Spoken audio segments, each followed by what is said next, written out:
Y Pablo, el micrófono es tuyo y muchas gracias por estar con nosotros nuevamente.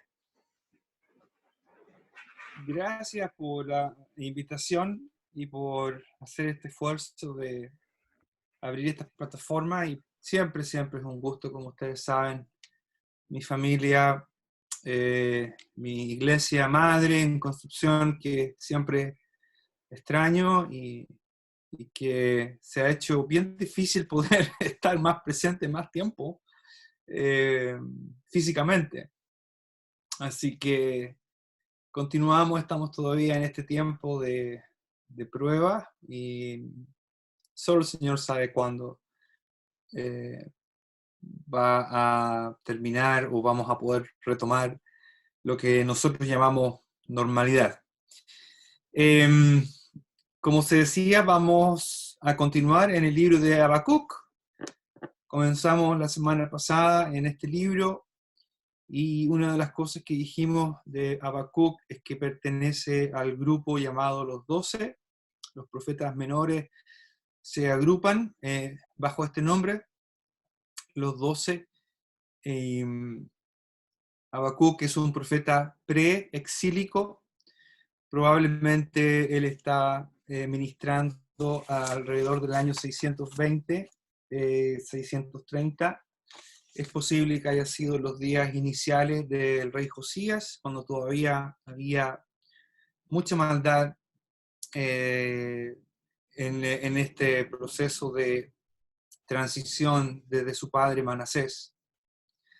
Habacuc es un profeta que está muy afectado por la maldad que lo rodea. Él está muy afectado al ver que la injusticia prevalece. Recordemos que el concepto de justicia o injusticia debemos entenderlo en el contexto de la ley de Moisés, la Torá. Yo prefiero hablar de la Torá o de la instrucción. Y la instrucción que Dios dio por medio de Moisés abarcaba todo ámbito en la vida nacional de Israel. Involucraba y abarcaba el aspecto espiritual, religioso, digamos, con toda la normativa y con toda la instrucción en cuanto al culto y las fiestas, y que eran fundamentales en la vida de Israel. Pero también la Torá regulaba la parte ética.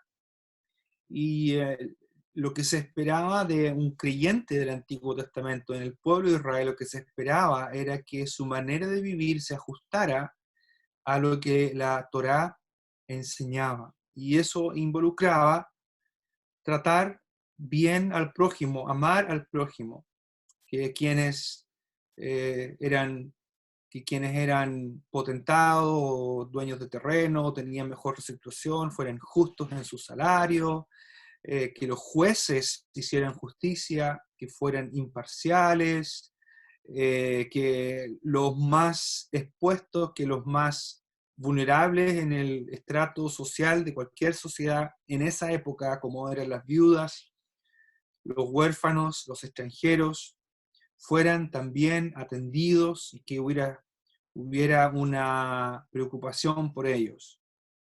Bueno, esto con el tiempo fue decayendo. Hay una muy notable relación entre la falla en el culto y la falla en la ética. La falla de lo primero lleva a que falle lo segundo. Como Dios deja de ser adorado como debe ser adorado, entonces eso empieza a tener repercusiones en el aspecto horizontal. La parte vertical falla, la parte horizontal también falla. Y muchos de los profetas lo que hacen es denunciar esa injusticia, ese pecado que el pueblo de Israel está cometiendo contra su pueblo, contra el Señor. Recordemos que Israel se dividió y entonces el reino del norte es el primero en ir al cautiverio, y el reino del norte también es advertido de su condición espiritual con los mismos problemas que acabo de mencionar. Emblemáticamente, Amós es quien toma la palabra en este aspecto, y cuando hablamos un poquito de Amós en su momento, vimos cómo él denunciaba el descuido, la negligencia del pueblo de Israel en este aspecto.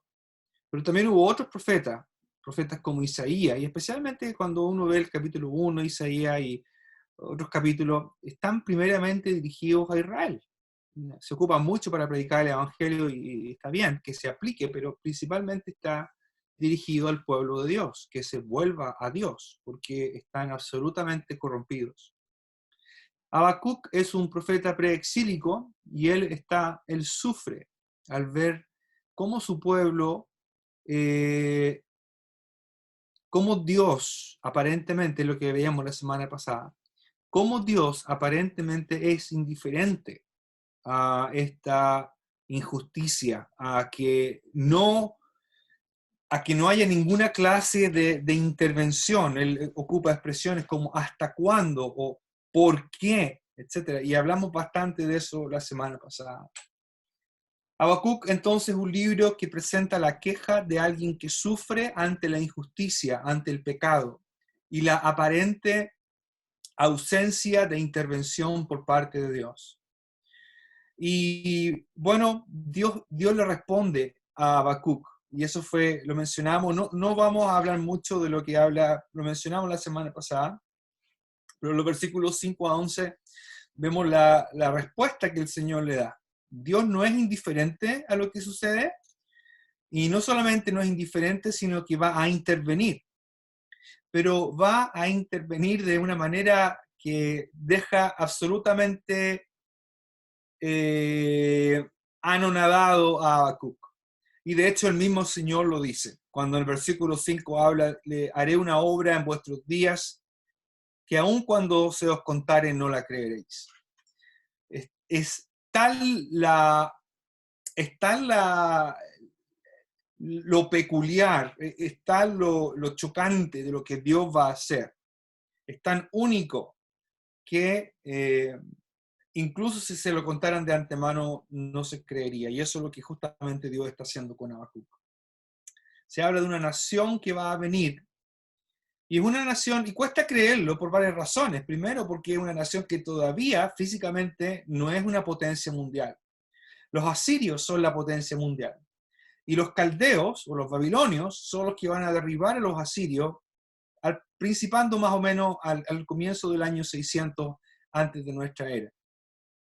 Entonces Babilonia no es todavía digamos, una potencia así mundial. Y entonces Habacuc, obviamente para Habacuc eso es sorpresivo. Pero hay algo más que va a ser sorpresivo para Habacuc. Lo que va a ser sorpresivo para él es por qué Dios va a intervenir de esta manera. Dios va a intervenir, claramente. Dios no es indiferente, eso no se discute. Pero lo que Habacuc ahora no puede tragar, como diríamos en una manera idiomática, lo que Habacuc no puede tragar es cómo Dios lo va a hacer. En el versículo 12 podemos asumir, o al menos sospechar, que ha ocurrido o ha pasado ya algún tiempo entre lo que Habacuc nos menciona entre el versículo 1 y el 11 del capítulo 1.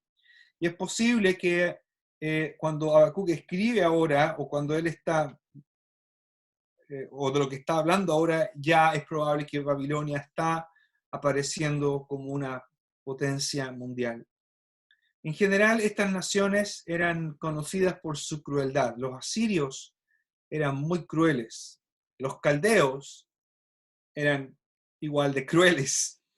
Y entonces eran muy temidos. Eran muy temidos. Vamos a leer el versículo 12. ¿No eres tú desde el principio, oh Yahvé, Dios mío, Santo mío, no moriremos? Oh Yahvé, para juicio lo pusiste tú, para juicio lo pusiste y tú, oh roca, lo fundaste para castigar. Vamos a hacer una pequeña observación aquí. Recuerden que el Antiguo Testamento fue escrito en hebreo. Ya creo que todos ustedes saben eso. Y el texto hebreo, cuando fue escrito sin ninguna clase de puntuación, sin ninguna clase de vocalización. No es que no tuviera vocales, simplemente las vocales no se escribían. Y entonces hubo un grupo de hombres que se llamaba los masoretas, que alrededor del siglo I de nuestra época, alrededor del año 1000, más o menos en ese tiempo, durante un tiempo, se encargaron ellos crearon un sistema de puntuación y de vocalización. La idea era poder preservar la manera en que el hebreo era leído. Y es muy fascinante todo eso. Ahora, ¿qué tiene que ver esto con lo que estamos diciendo? Que el versículo 12 inmediatamente nos plantea una dificultad textual, el texto nuestro que tenemos dice, y así dice el texto masorético, lo que escribieron los masoretas, dice, no moriremos, no moriremos. Desde el punto de vista de la poesía, la frase es un poco fuera de lugar. Pero aquí, en esta parte, hay uno de las 18 ocasiones, 18 solamente, en que los masoretas consideraron esto como un error de los escribas que lo escribieron originalmente. Y originalmente tendría que haber dicho no morirás. No morirás. Hay 18 de estos errores, supuestamente, no es que lo sean, pero los masoretas dijeron esto seguramente es un error. Seguramente el escriba cometió un error y entonces cambian la puntuación, hacen un pequeño cambio o lo atribuyen a un error escribal. Uno de los más emblemáticos está en Génesis 18, 22, cuando dice que Abraham es visitado por estos tres seres, uno es identificado como Yahvé, y entonces van para Sodoma y Gomorra, dos de ellos van para Sodoma y Gomorra, y el texto en Génesis 18, 22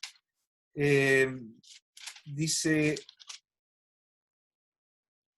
se apartaron de allí los varones y fueron hacia Sodoma, pero Abraham estaba aún delante de Yahvé.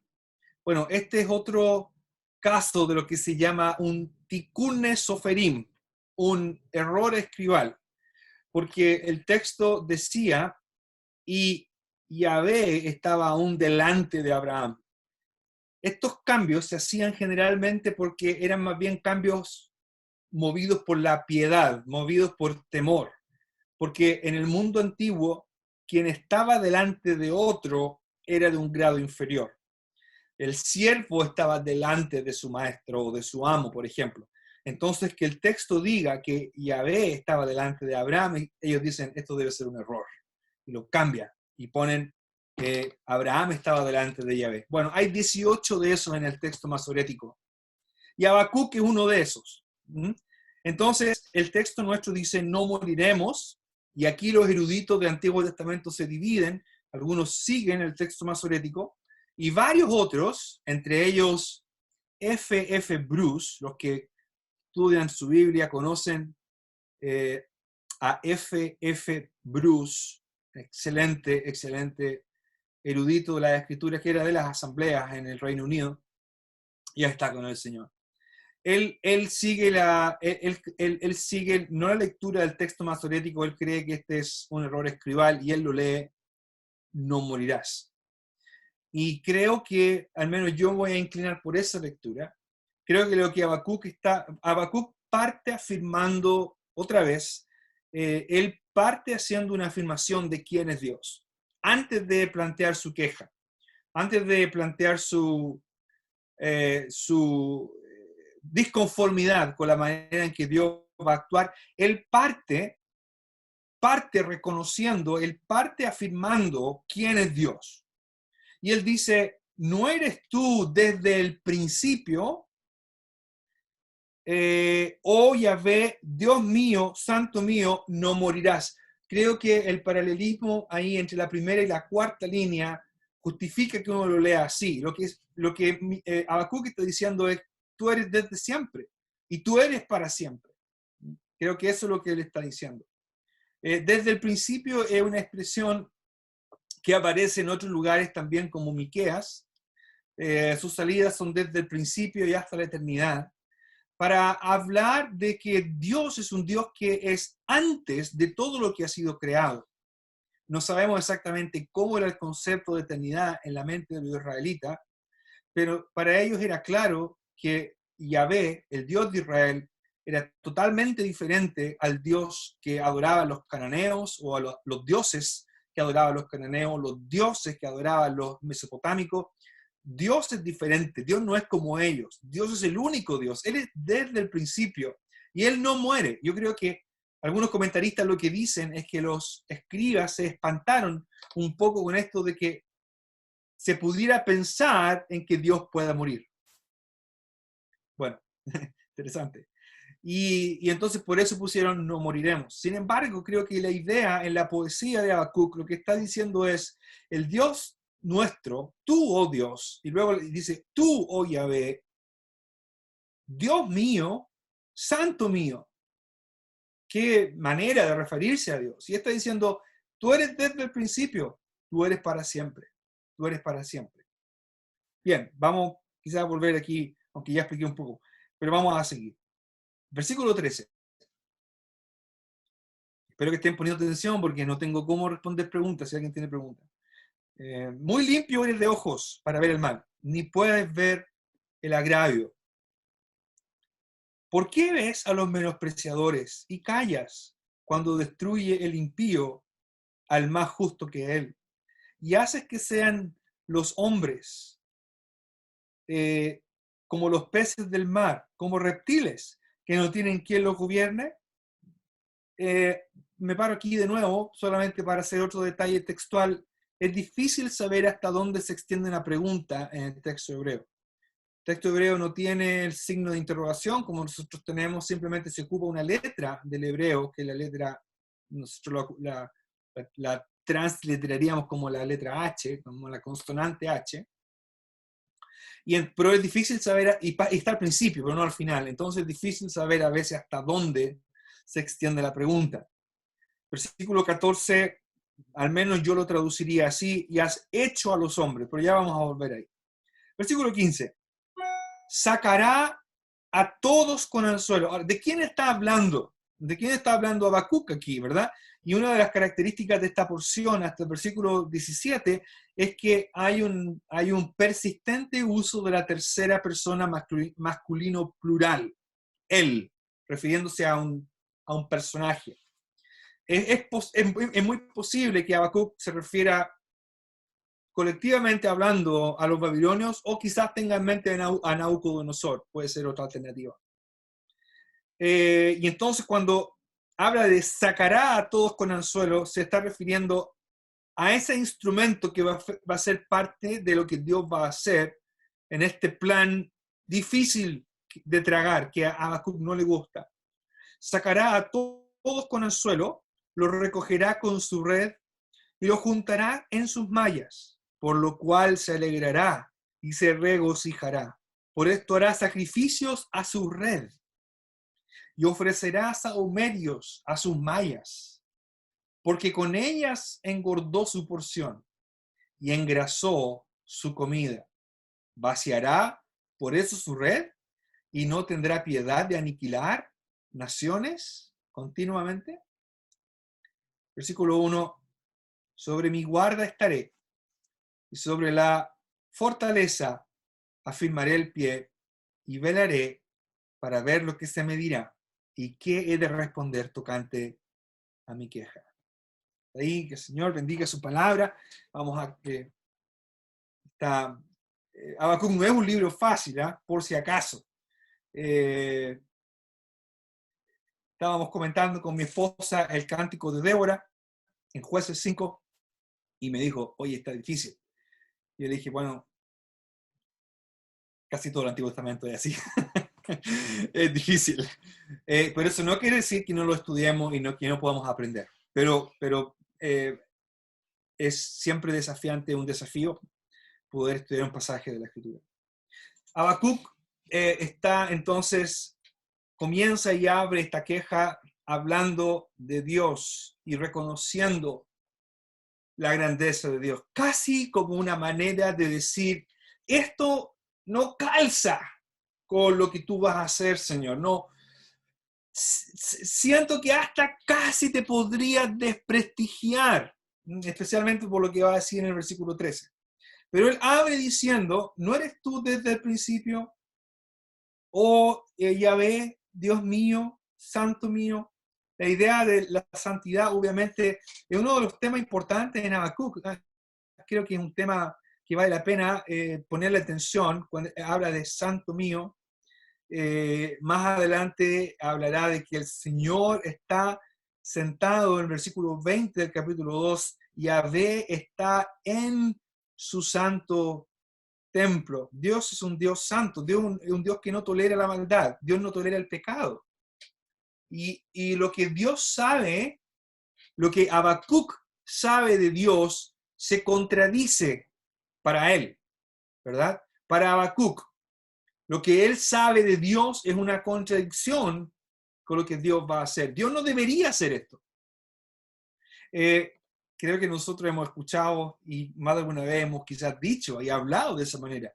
Dios no haría algo así, ¿verdad? Dios no haría algo como esto, Dios no haría algo como aquello. Bueno, Dios es soberano y lo que Dios hace realmente muchas veces está por encima de nuestra capacidad de entender. Para quienes les gusta C.S. Lewis, quien escribió Las Crónicas de Narnia, fantásticos libros, tienen que leerlos los que no lo han leído. C.S. Lewis era creyente y Aslan es una clara referencia al Señor Jesús, una metáfora. Y él habla, y las criaturas de Narnia cuando hablan de Aslan, dice, él no es un león domesticado, ¿sabes? Él no es domesticado. No es un león que pueda ser domesticado. Bueno, ese es uno de los grandes problemas de la idolatría hoy. Ese es uno de los grandes problemas de la iglesia cristiana hoy. Ese es uno de los grandes problemas de la religión. Pensar que podemos domesticar a Dios. Pensar que podemos poner a Dios en una caja y que siempre va a obrar de esa manera, de la caja en la cual nosotros creamos. Dios es libre. Dios es trascendente. Y Dios tiene toda la información, cosa que nosotros no tenemos. Nosotros siempre tenemos parte de la información. Nunca tenemos toda la información. Justo aparece Marco en la pantalla. Me ayuda a tener para poder resolver un problema matemático hay que tener todas las variantes, si es que no me equivoco, mi querido Marco. Si falta una variante, la cosa se complica. Y en un sentido, cuando creemos que podemos descifrar a Dios, cuando pensamos que hemos desarrollado una especie de modelo matemático de cómo Dios va a actuar, caemos en un gran error. Porque Dios es libre, Dios soberano. Y Habacuc está aprendiendo a la manera difícil de que Dios sigue siendo santo, de que Dios sigue siendo su Dios. Eso no cambia. De que Dios es eterno, de que Dios es desde siempre y que Dios es para siempre, que Dios no es como los dioses de la antigüedad. No es como los dioses, como Baal, que moría. Baal se moría y Baal resucitaba. Eso, habían ceremonias para eso. Esos dioses se morían en la cultura del Medio Oriente. Pero no Yahvé, no el Dios de Israel. Entonces en el versículo 13, Habacuc continúa y dice, muy limpio de ojos, muy limpio eres de ojos para ver el mal, ni puedes ver al agravio. ¿Por qué ves a los menospreciadores y callas cuando destruye al impío, cuando destruye el impío al más justo que él. Y aquí comienza Habacuc a elaborar su queja, comienza a elaborar su pensamiento. Oh, me salté parte del versículo 12, perdón. Dice, oh Yahvé, para juicio lo pusiste y tú, oh roca, lo fundaste para castigar. Es muy notable que Habacuc acepta la respuesta de Dios. Habacuc entiende que es él quien ha puesto a este personaje, a este instrumento en la mano de Dios, Nabucodonosor o los caldeos. Dice, eres tú que para juicio lo pusiste. El juicio es necesaria una intervención. Y yo entiendo, oh Dios mío, oh Santo mío, yo entiendo que eres tú el que lo pusiste, eres tú el que lo estableciste. La idea aquí es de establecer a alguien, ponerlo firmemente, y tú, oh roca, lo fundaste, lo pusiste como una fundación para reproche o para castigar.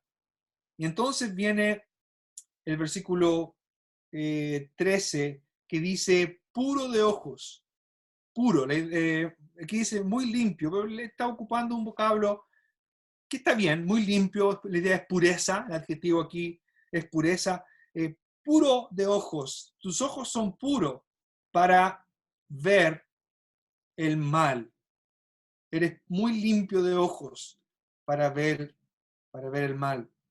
Entonces viene la pregunta, entonces, ¿por qué consideras? ¿Por qué, como dice, por qué ves? La idea es considerarles. ¿Por qué miras a los que hacen mal? ¿Por qué a los que hacen mal? Y callas cuando destruye el impío al que es más justo que él. ¿Por qué toleras que la palabra impío aquí está en plural y podría traducirse que aquellos que hacen impiedad, pero también que son traicioneros, que actúan traicioneramente?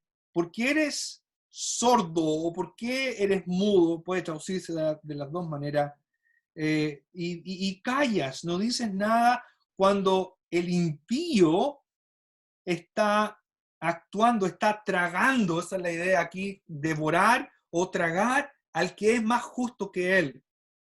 El razonamiento de Habacuc es el siguiente: Señor, tú eres santo. ¿Cómo es posible que tú, que no toleras el mal, que no soportas el mal, porque eres muy puro de ojos, eres muy limpio de ojos para tolerarlo, ¿por qué castigas al que es no tan malo con uno que es mucho más malo? Habacuc se ha quejado en la primera parte del libro, ¿verdad? Y habla de cómo los mismos paisanos están tratándose mal entre ellos, están cometiendo impiedad. Pero ahora dice, bueno, es verdad que son malos, pero hay otros más malos que ellos. Son mucho peores. Son los caldeos, Señor. Tú eres tan limpio de ojos, tú eres tan puro, y sin embargo estás viendo, estás, diríamos nosotros, dejando pasar, estás permitiendo que aquel que es más malo que el menos malo, lo maltrate, lo trague o lo devore. Este es el problema de Habacuc. Habacuc entiende que Dios va a actuar. Habacuc entiende que Dios ha puesto a alguien en su soberana voluntad para que intervenga. Él lo entiende, pero no le gusta. No le gusta.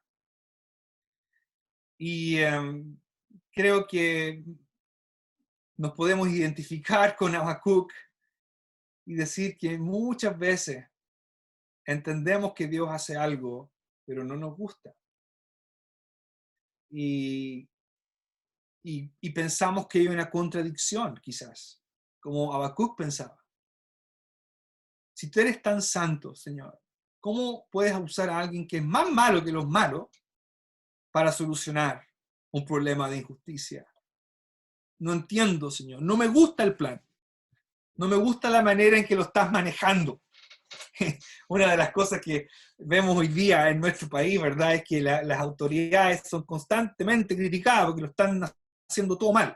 Y entonces son constantemente juzgadas y criticadas. Y no entrar en ese tema, no es mi intención, pero simplemente el ejemplo nos sirve para ver que cuando vemos que alguien plantea una solución, la vamos a evaluar y puede que no nos guste. Bueno, a Habacuc no le gustó lo que Dios estaba haciendo. No lo puede entender. Y ahora va a pasar a desarrollar esta idea, a justificar. ¿Por qué no le gusta? ¿Por qué para Habacuc es una inconsecuencia? Y va a referirse a los caldeos, a este pueblo, o a Nabucodonosor, lo va a hacer en términos que son muy gráficos, va a usar la idea de un pescador, pero la idea como vamos a ir viendo, la idea del pescar, la idea de un pescador y su malla y todo eso, era una imagen que se asociaba muy frecuentemente y que estaba muy expandida en el mundo antiguo a los reyes, que iban conquistando territorio. No sé cuántos de ustedes vieron los devocionales del Salmo 91, y ahí yo hablo un poquito de eso, ya hasta mostré una imagen que no la tengo aquí ahora y no la imprimí, pero voy a mencionarlo eso en un minuto. Entonces, el versículo 14, nuestra Reina Valera continúa con la pregunta, pero creo que el versículo 14 en el texto hebreo más bien comienza con un verbo que debería traducirse, si respetamos las reglas normales de la gramática hebrea, como una acción pasada. Tú has creado al ser humano, eso es lo que dice. Tú has creado a Adán. Adán es la palabra genérica, no es solamente el nombre de Adán, es en muchas ocasiones en el texto hebreo Adán o Adam es el nombre genérico para la creación, para el ser humano. Has creado al ser humano, has hecho al ser humano. Y dice, has hecho al ser humano como los peces del mar. Aquí va a entrar entonces en esta imagen de los seres humanos presentados como peces. Interesante que no se me ocurrió hasta ahora se me viene a la mente que el Señor haya llamado a Pedro a ser pescador de hombres. Interesante. Pero esto se me vino ahora, me llegó el pensamiento, ni siquiera lo había asociado hasta ahora.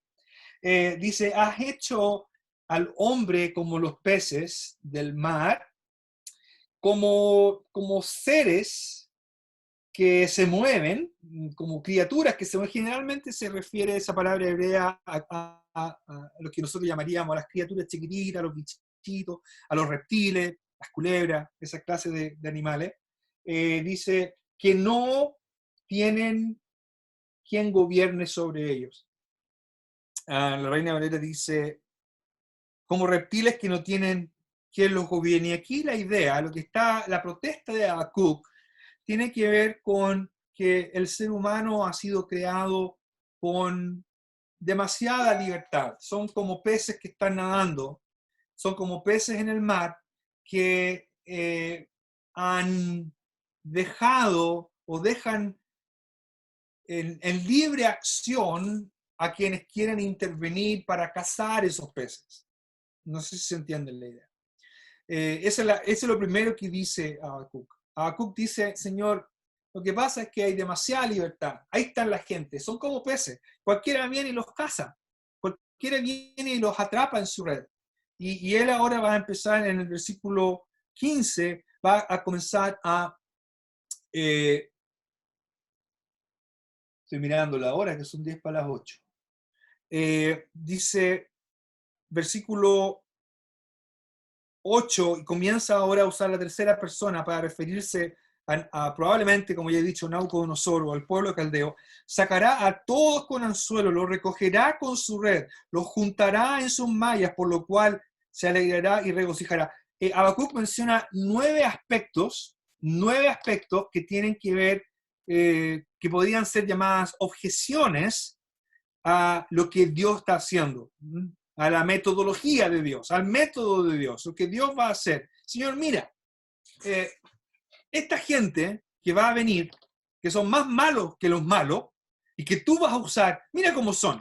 Son como pescadores, que tienen control, que tienen dominio, que tienen poder sobre las criaturas que nadan en el mar, que no tienen quien los gobierne. En primer lugar, ocupa adjetivos que tienen que ver con la captura, ¿verdad? Hace anzuelo, una red y mallas, probablemente denotando todo el proceso de captura, desde la captura hasta que los saca. Como decía hace un minuto, el mundo antiguo, la idea de cazar, la red, era vista casi como una herramienta de los dioses. La red es símbolo en manos de un rey, la red es símbolo de soberanía y de poder. Los que caen en la red de un rey están prácticamente destinados a morir. Hay fascinantes relatos del mundo antiguo donde se habla de alguien, por ejemplo, de un rey mesopotámico que va a capturar una ciudad, ocupa esta imagen, dice, sobre el pueblo de Uma, yo, no sé cómo traducir este nombre, Eanatum, eché la red del dios Enlil, típica deidad del mundo antiguo. Lo que estoy diciendo es que lo que Habacuc dice no solamente tiene la imagen de un pescador, él tiene la imagen de un rey conquistando. Y tiene la imagen de un rey no solamente conquistando, un rey que está haciendo lo que quiere, que tiene libertad absoluta para actuar. Así como un pescador tiene absoluta libertad para echar su red donde quiere y saca todos los peces que quiere, ocupa un anzuelo, ocupa una malla o una red y luego una malla para agruparlo. Eso es lo que está presentando aquí. Luego dice el versículo 15, dos cosas más de las 9 que él presenta como objeción. Dice, se alegrará y se regocijará. Claramente, los dos vocablos funcionan para denotar la idea de la satisfacción de haber cazado, de haber capturado lo que se capturó. Este rey, dice Habacuc, no solamente es como un pescador que tiene libertad para obrar y sacar todo lo que quiere, sino que además se alegra por estos peces que han sido capturados, peces que no tienen cómo librarse de esa red. Interesante lo que dice el versículo 16.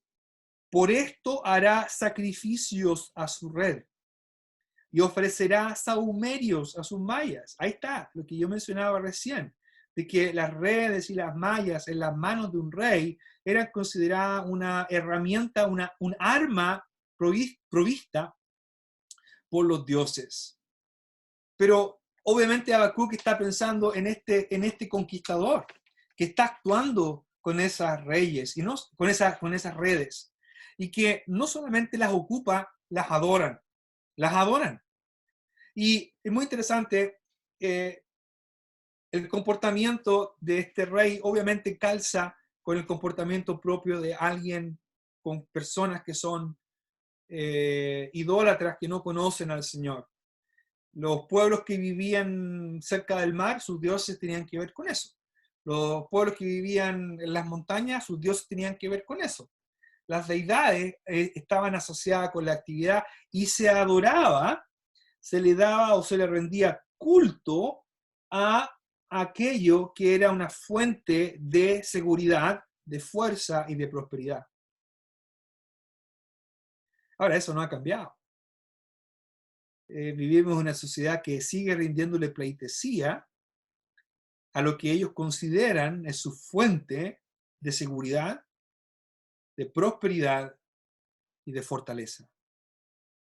¿Qué pasa cuando eso desaparece? ¿Qué pasa cuando hacemos el centro de adoración, cuando adoramos aquello que consideramos la fuente de nuestra fuerza, fortaleza y prosperidad, y no es Dios? Claramente estamos siendo idólatras. Bueno, aquí Habacuc presenta esta imagen de un guerrero, de un rey como Nabucodonosor, que se alegra y se goza en la victoria, en la pesca que ha tenido, que ha podido no solamente llenar sus mallas, como se puede deducir del contexto, se alegra, se regocija, sino que además le da y atribuye la honra y la adoración a esas redes, adorando redes, rindiendo culto, quemando incienso. Esa es la idea del saumerio, ofreciendo incienso a sus mallas. Interesante, muy llamativa frase. Y finalmente dice, porque con ella engordó su porción y engrasó su comida. Se hizo rico, puede vivir el lujo, puede darse gustito a costa de aquellos peces que capturó, aquellos peces, Señor, que tú creaste y que fueron capturados. Versículo 17 dice, ¿vaciará por eso su red y no tendrá piedad de aniquilar naciones continuamente? Claramente no. La idea es que Él va a seguir llenando sus redes y va a seguir aniquilando naciones de manera continua. No va a cesar en su labor conquistadora. Esta es la protesta de Habacuc.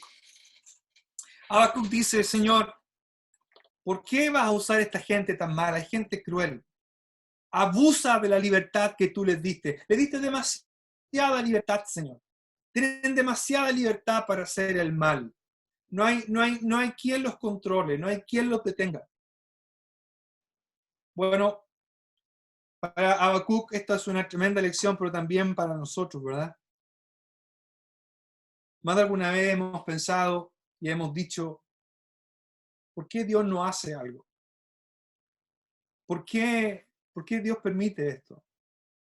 ¿Por qué Dios permite que los impíos prosperen? ¿Por qué Dios permite que los impíos aparentemente hacen lo que quieren y se salen con la suya? Habacuc no es el único que va a quejarse de esto. Hay otros pasajes del Antiguo Testamento que también hablan de esto. ¿Por qué? ¿Por qué Dios hace esto? ¿Por qué lo permite? Si es tan santo, si es tan puro de ojo, ¿por qué? ¿Por qué lo permite? ¿Por qué lo hace? Dios va no solamente a permitirlo, Dios va a permitir, Dios va a dar libertad para que la maldad de este pueblo arrase con Jerusalén, arrase con Judá. No sé si Habacuc alcanza a ser testigo de la invasión, pero lo que sucede en la invasión de Babilonia, ustedes pueden leerlo en el libro de Lamentaciones. Y ahí van a ver cómo Israel, cómo Judá sufre. Jeremías llora. Ezequiel es parte de los deportados. Daniel es deportado. Qué difícil el método de Dios. Aparentemente contradictorio. Pareciera que no calza lo que está pasando con el carácter de Dios. Pero Habacuc, como mencionaba una semana pasada, él sigue confiando en Dios. Y Habacuc no sabe que Dios va a hacer algo que es todavía aún más sorprendente. Más sorprendente.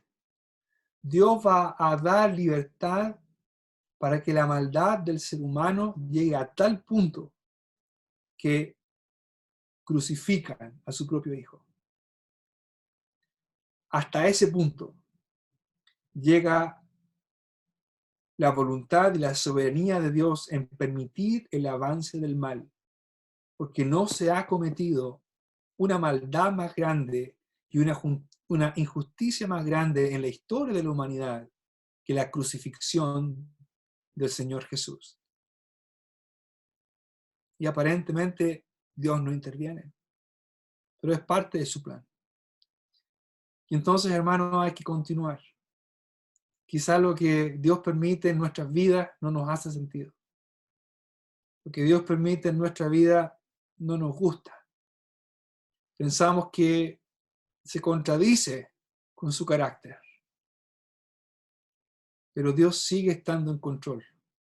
Habacuc dice en el versículo 1, y ahí vamos a terminar: sobre mi guarda estaré y sobre la fortaleza firmaré el pie, y velaré para ver lo que se me dirá y qué he de responder tocante a mi queja. ¿Qué dice Habacuc? Bueno, ahora voy a esperar. Voy a esperar qué me dice el Señor. Y bueno, Habacuc al final del libro sale con todas las respuestas que no quería.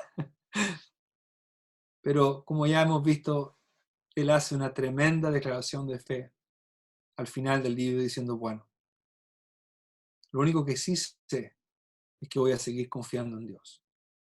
Y creo que eso es para nosotros, sigue siendo el mensaje que a pesar de lo que ocurre, debemos seguir confiando en Dios. Lo que ocurre, las circunstancias no contradicen su carácter. Las circunstancias no contradicen quién es Él. Y a nosotros nos queda confiar en Él, esperar en Él y seguir confiando en que Él no solamente sabe lo que hace, sino que tiene un plan y tiene toda la capacidad y el poder para llevarlo a cabo. Bien, vamos a orar para terminar. Padre, gracias por este tiempo que hemos podido disfrutar y poder compartir, a pesar de, como hemos dicho varias veces, de esta manera que no es la que más nos gusta, pero sin embargo nos permite estrechar lazos con hermanos que quizás antes no conocíamos o hermanos que no hemos podido ver por la distancia y que amamos y extrañamos. Y gracias que tú, en medio de las circunstancias difíciles, siempre puedes proveer a tu pueblo de paz. Bendice a cada uno de tu pueblo, hermanos y hermanas que estarán experimentando mayor turbulencia, mayor preocupación, inquietud, quizás otros que estarán enfermos, incluso a causa de este virus u otra dolencia. Pedimos que tú les fortalezcas y les ayudes. Gracias te damos que tú eres el mismo siempre, desde el principio y hasta la eternidad. Tú eres Dios. Te bendecimos y te amamos. Encomendamos a ti nuestras vidas siempre. En el nombre del Señor Jesús. Amén. Amén. Muchas gracias, hermano Pablo. Vamos a detener la grabación y